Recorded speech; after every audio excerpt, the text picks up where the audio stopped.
Assalamualaikum warahmatullahi wabarakatuh. Perkenalkan, nama saya Elvina, NIM 22002254 dari sesi 125. Dengan dosen pengampu Ibu Dr. Sulasri SPD MPD dan Ibu Lutfiani MPD. Baik, saya sini izin menjelaskan materi mengenai hasil dari ringkasan buku saya, yaitu yang berjudul Manajemen Berbasis Sekolah atau MBS. Saya di sini uh,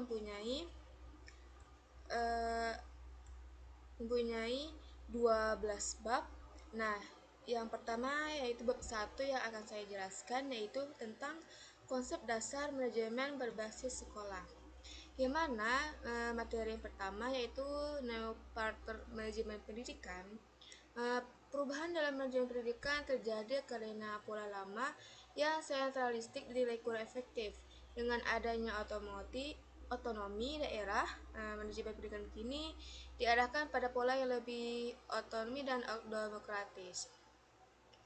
Di dalam MPMBS disebutkan bahwa terdapat beberapa dimensi perubahan pola manajemen pendidikan dari pola lama menuju pola baru dalam manajemen pendidikan ini. Terdapat beberapa mendasar antara pola lama dengan pola baru manajemen pendidikan. Kemudian selanjutnya yang kedua yaitu ada materi, tujuan, dan manfaat manajemen berbasis sekolah. Yang mana tujuan utama penerapan manajemen berbasis sekolah ini yaitu untuk meningkatkannya efisiensi pengolahan dan meningkatkannya relevansi. Pendidikan ini di sekolah dengan adanya wewenang yang lebih besar dan lebih luas bagi sekolah untuk mengolah urusan sendirinya. Adapun tujuan manajemen lainnya yaitu peningkatan efisiensi antara lain yaitu yang diperoleh melalui keleluasan mengolah sumber daya partisipasi masyarakat dan penyertaan birokrasi. Kemudian selanjutnya ada juga peningkatan mutu, yang mana tujuan ini melalui partisipasi orang tua terhadap sekolah, fleksibilitas pengolahan sekolah dan kelas, peningkatan profesionalisme guru dan kepala sekolah. Kemudian ada juga peningkatan pemerataan, seperti kayak tujuan itu yang diperoleh melalui peningkatan partisipasi masyarakat yang memungkinkan pemerintah lebih berkonsentrasi pada kelompok yang tertentu.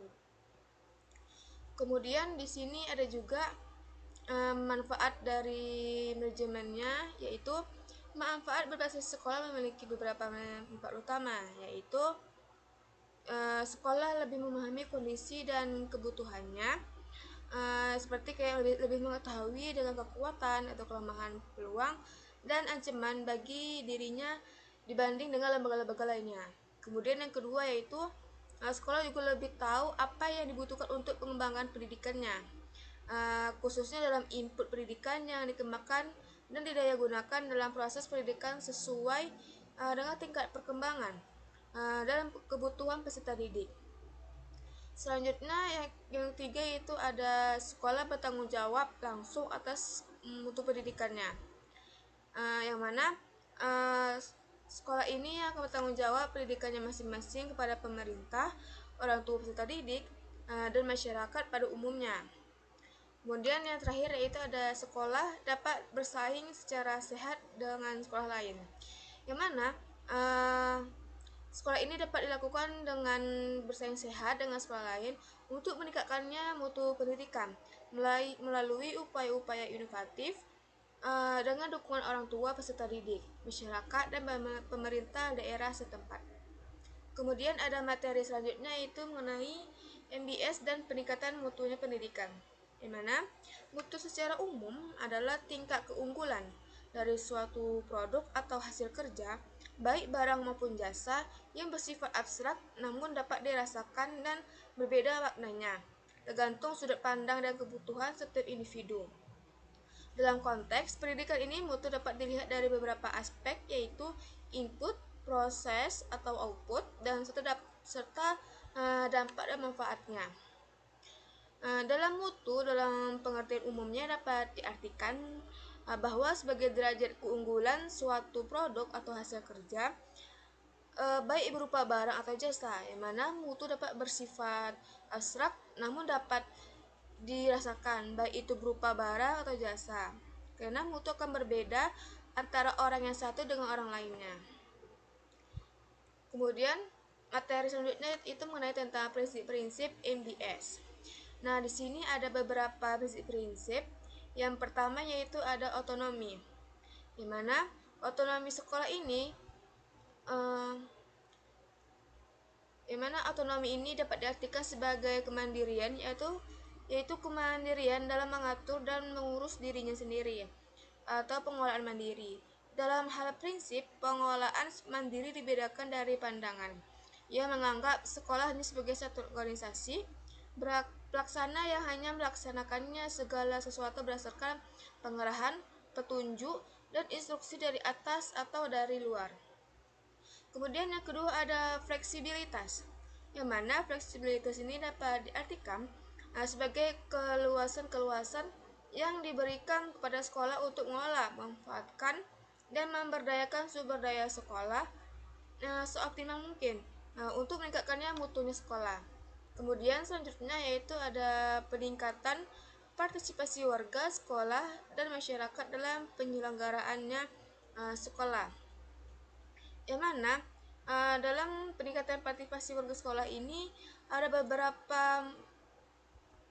beberapa ciri atau contohnya seperti kayak keterbukaan atau transparansi, kemudian ada kerjasama yang kuat, kemudian ada juga akuntabilitas, dan terakhir itu ada demokrasinya pendidikan. Kemudian selanjutnya materi yang kelima itu ada karakteristik MBS atau disebutkan manajemen berbasis sekolah, yang mana sekolah ini dengan MBS memiliki misi atau ciri-citanya kemudian terjadinya proses perubahan strategi manajemen. Kemudian ada juga karakteristik ini aktivitas dalam pendidikan. Kemudian ada keleluasan dan kewenangan dalam pengelolaan sumber daya. Kemudian MBS menuntut peran aktif sekolah, di mana MBS ini menekankan hubungan antar manusia. Kemudian peran administrator dalam MBS juga. Kemudian efektivitas sekolah dinilai dengan menurut indikator multi tingkat dan multiseginya. Nah, selanjutnya materi yang terakhir itu mengenai fungsi-fungsi manajemen berbasis sekolah. Nah, yang di sini yang pertama ada proses belajar mengajar, kemudian ada perencanaan dan evaluasi program sekolah, kemudian ada pengolahan kurikulum, dan kemudian ada pengolahan ketenagaan, dan ada juga pengolahan peralatan, dan ada juga perlengkapan pengolahan keuangan, dan ada juga pelayanan siswa.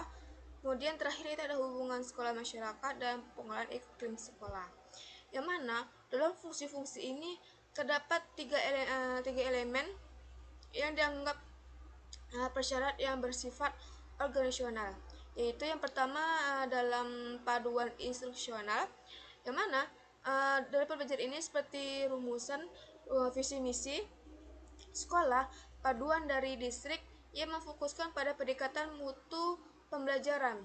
Kemudian yang kedua itu ada kepemimpinan yang mengupayakan kekompakan kohesif dan fokus pada upaya perbaikan dan perubahan.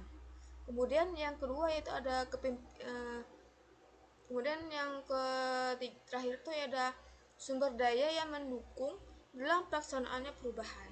Nah, dapat saya disimpulkan dari bab pertama ini yaitu era otonomi daerah membuka peluang desentralisasi dalam pengelolaan pendidikan melalui manajemen berbasis sekolah atau disebut MBS, di mana MBS ini mendorong kemandirian sekolah dan partisipasi masyarakat dalam menjaga kualitas pendidikannya. Di mana landasan MBS adalah filosofis, yang harus sesuai dengan kebiasaan masyarakat dan yuridis. Berikut ini menjadi tanggung jawab dan bersama pemerintah, keluarga, dan masyarakat secara profesional untuk mencerdaskan kehidupan bangsa. Sekian dari materi yang bisa saya sampaikan dari bab 1 ini. Saya mohon maaf apabila ada kata-kata yang kurang jelas atau kurang paham dengan materi bab 1. Saya mohon maaf dan saya akhiri. Wabillahi taufiq wal hidayah. Wassalamualaikum warahmatullahi wabarakatuh.